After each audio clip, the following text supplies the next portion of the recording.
in addition to the books and the movies, we also help shelters start day foster programs. It's called the Doggy Day Out programs. Okay. And if you go to our website, shameless plug, and you click Doggy Day Out, there's a directory of states, and you can find a program near you where you can take a shelter dog out for a field trip for a couple of hours.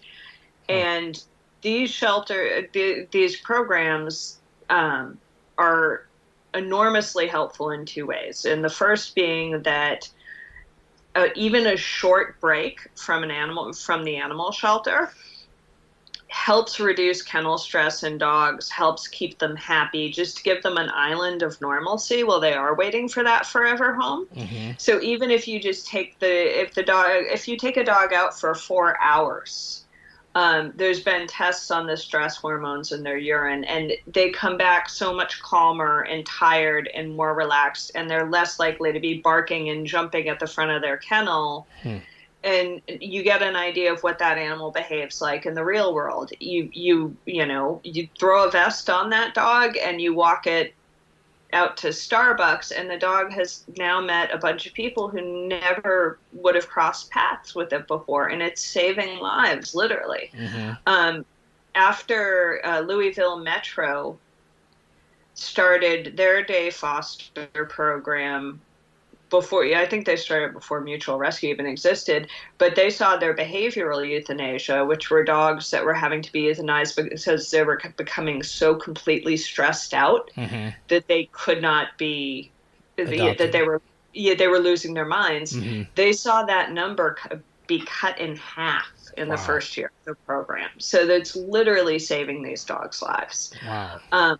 And it's the other thing is it's great for people. The science in the book, the science that you've seen is patting an animal, spending time with an animal. It lowers your blood pressure, it lowers your stress. If you can't have an animal right now, that's great.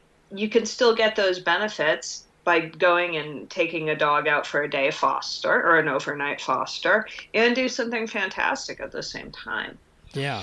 And So so, not a shameless plug. What is the website that people could go to check that out?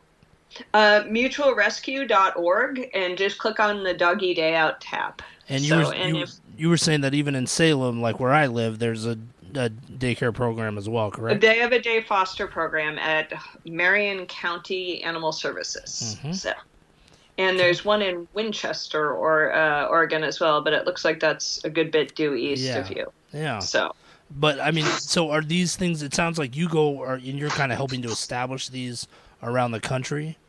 yes, and what I do is we created a toolkit for shelters to help them start these programs and get them off the ground. And I also work with Maddie's Fund, and I speak a lot with Kelly Dewar from Maddie's Fund, and we go to conferences and we do workshops where we basically walk shelters through starting a program and go over the data on just how amazing it is. Hmm. So, and I get to hear the best stories. The one of my favorites was Lucas County, and I think it's Toledo, Ohio. Mm-hmm. And the dog was out on a day trip at PetSmart, and it was wearing a big vest that said like "Ask to pat me." Mm-hmm. I'm looking for a home, and this family came over and was patting the dog, and the little boy fell in love with the dog. Well, the little boy wasn't their biological son, but Hmm. he was, or I can't remember, but anyway, the next day they went to court and finalized the adoption for their son, Hmm. and then immediately went to the shelter and adopted the dog they had met the day before. Wow, that's incredible. Just because because that dog crossed their path, and a connection was made and formed, and a boy and a dog fell in love. So Yeah. Yeah. they both got adopted on the same day. That's incredible. Got me all misty eyed over here, but I um, know, I get misty-eyed a lot too. yeah.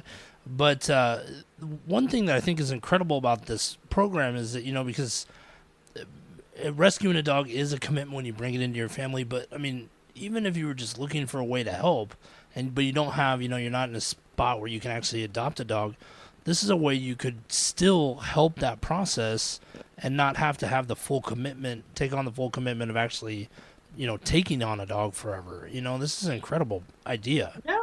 And not only that, but not everybody has a life where they can have a dog full time. I mean, Right. it's just the nature of, some people travel for work. Some Mm-hmm. people work 14 hours a day. Some people just aren't ready for that commitment, or they know they're going to be making big moves, or, and it's a great way to have the companionship of an animal and do something great for that animal, but at the same time get, it's a benefit for you as well. Yeah. And all foster programs are really important because there are Mm-hmm. some dogs that honestly are great. Like, and I would say it's about like my own dog. He is wonderful at home. He would not be able to be in a shelter at all. Mm-hmm. Mm-hmm. It would not work for him. He is, and so, and there are a lot of dogs like that are just, the shelter would be too much for them. It would be overwhelming. And if there's an option for them to be someplace safe and be someplace calmer until you can find them a permanent home, that's way better. Right. That's way, way better. And again, a lot of it comes down to too really getting to know the dogs so that you make better adoptions. Mm-hmm. You send a dog to foster for a couple of weeks. If you were in the hospital or in an institution, because a shelter, no matter how lovely it is and how great it is, a shelter is a shelter. It's not a Yeah. home. Right. You probably don't behave the same as you do when you come home, put your feet up on the coffee table and turn on, Game of Thrones. Like Mm-hmm. you're a very different creature, Right. and being able to know that and see that is amazing.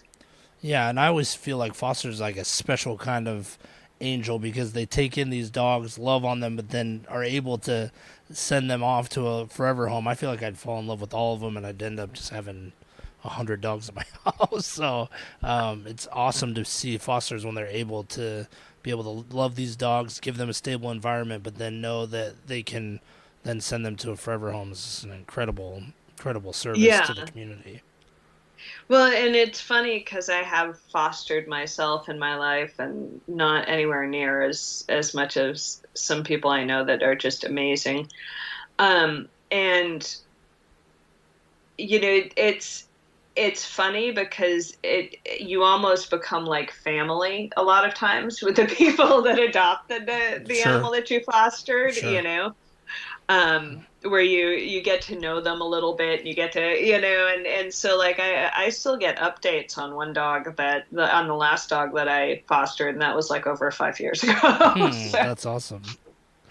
yeah, and there's a woman who she does kitten rescue, kitten lady, Hannah Hmm. Shaw. Hmm. She's a really neat lady. And she specifically does very young bottle baby kittens.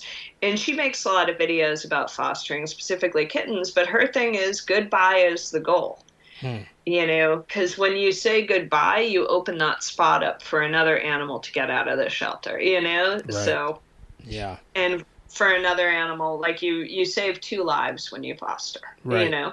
Right. So, Um, yeah. And so one of the things I wanted to focus on, and it's kind of something similar to what you guys were doing, was when I started Rescued Heroes. My thought was I want to do some pretty hard work of trying to convince people that wouldn't normally consider adopting to adopt.